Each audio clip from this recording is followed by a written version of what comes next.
And I don't mean a boat like this. I mean a boat like this. The problem with getting a car that can do everything, even a good modern German car, say a BMW 5 Series, is that they're ultimately compromised. And here's the kicker.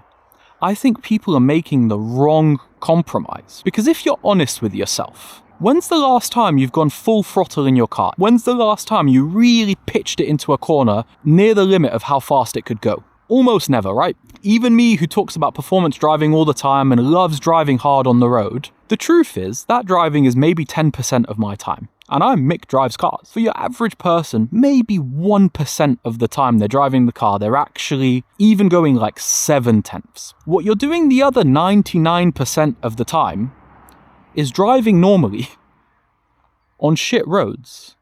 You're going to places, picking up items, transporting people and yourself. Why are we not optimizing our cars for the 99% of driving we actually do?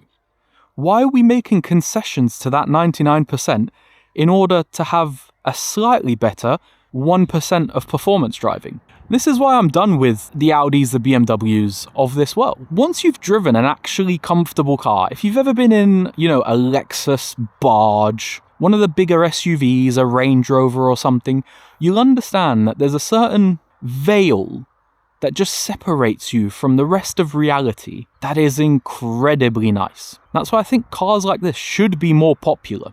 Okay, let me take you for a look around this car. So this is a Citroën C5X. It's a big thing. As I get closer to it, you realize it's a long item. This car was actually designed for the Chinese market because Chinese like big French barges, I guess. And it's also very strange because if you look at it from this perspective, it almost looks like an estate car, but not quite. And if you look at it from this perspective, it almost looks like an SUV, but not quite. Citroën themselves don't know what category of thing this is. It's like an Audi A6 all-road. It's a lifted estate. It's a very strange car, but in the metal, I think it works. I think it's a good-looking car.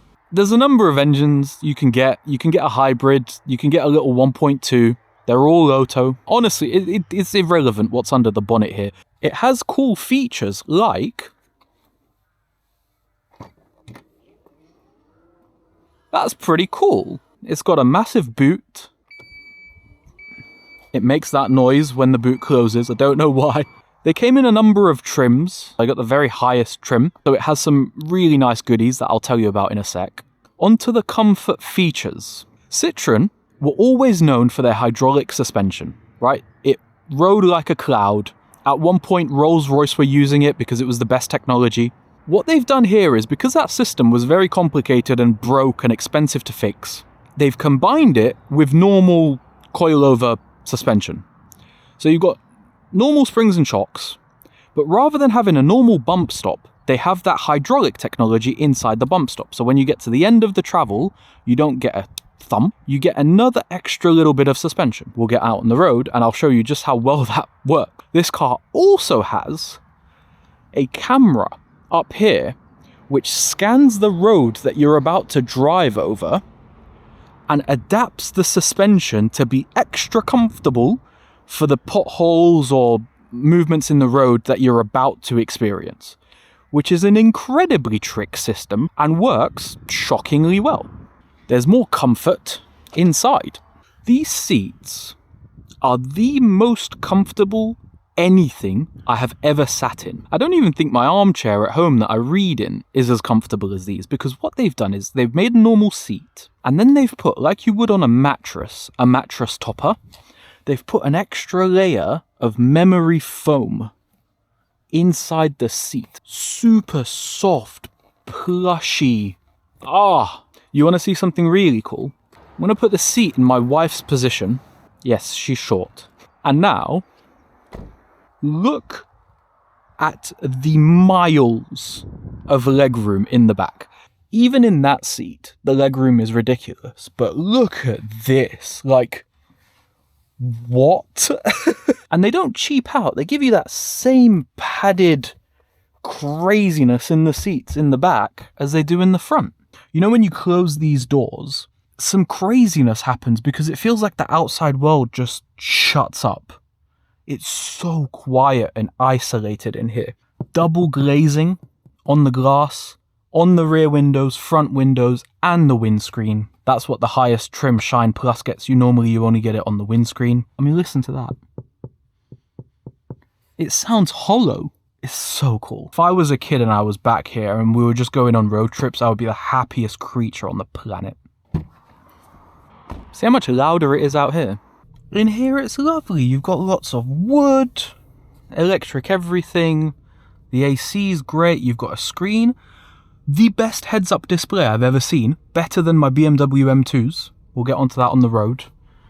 Lovely screen. It's just such a nice car, which is crazy because it's a Citroën. You've got adaptive cruise control with the self-steering stuff to help you go distances. Just a wonderful vehicle. Let's take it out on the road and I'll tell you more about how it drives. The moment you set off in this car, you immediately notice that effort has gone in to make this comfortable. Just from the way you release the brake and it very gently takes off. This is one of the only cars I've ever been in that can drive at 3 miles an hour. Very cool. 8-speed gearbox in here to make sure that you can cruise very comfortably on the motorway. The steering is... and you immediately just notice, like, the way it articulates its body is wild. It's just soft. It takes the edge off of everything. I would have never gone through that pothole in my Mazda MX-5 or the BMW M2 or the Megane RS or probably any car that I've ever owned. But this, it just floats. You barely hear any wind noise. You barely hear any road noise. You're just in this little insulated cocoon. It's just wonderful. I'm not normally a fan of the taller riding position, but in this car it works. You feel very commanding. You've got a further view out ahead. Feels like you can plan better because you can see over cars. It gives you a different mindset. I'm on this lovely country road, which I'd be trying to attack in other cars, but in this car, it just takes the edge off. And I just feel like I don't need to go 60 miles an hour, which I can do here. It's a bit tight. I'll go a little slower. I'll take it a little bit easier. It's no problem. It just has a different character and it changes the way you drive it.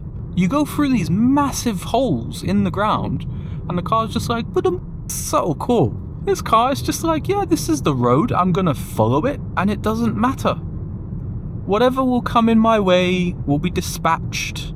Look at these huge potholes. I'm gonna drive straight through them. That's probably as big as the suspension sounds ever sound. Like, you would avoid that in any normal car, but I don't have to, because I'm in a C5X. It does roll through the corners. This is not what it likes to do, is driving quickly. But that brings me on to a point. If we engage manual mode down here, we drop one gear, we drop another gear, we drop another gear, got a little bit of performance. We can hustle it through some of these corners. Now, it's never going to like it. It's never going to enjoy it. This is not where the car feels natural. But, whoa!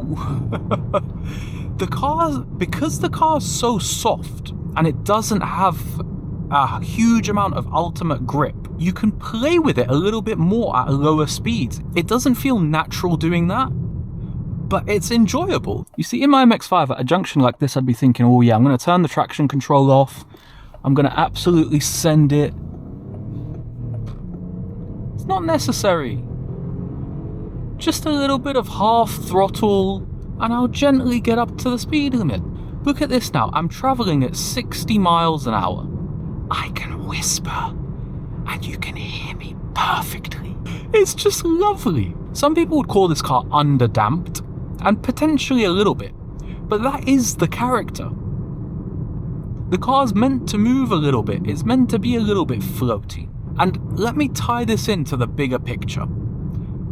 The reason this is nice is because what I'm doing right now is what you will spend 99% of your time driving doing. You're just going to be going the speed limit down a boring road trying to get somewhere. In a performance-oriented car or even a normal car, this will not be as comfortable as it is for me right now, because this car just takes the edge off of driving.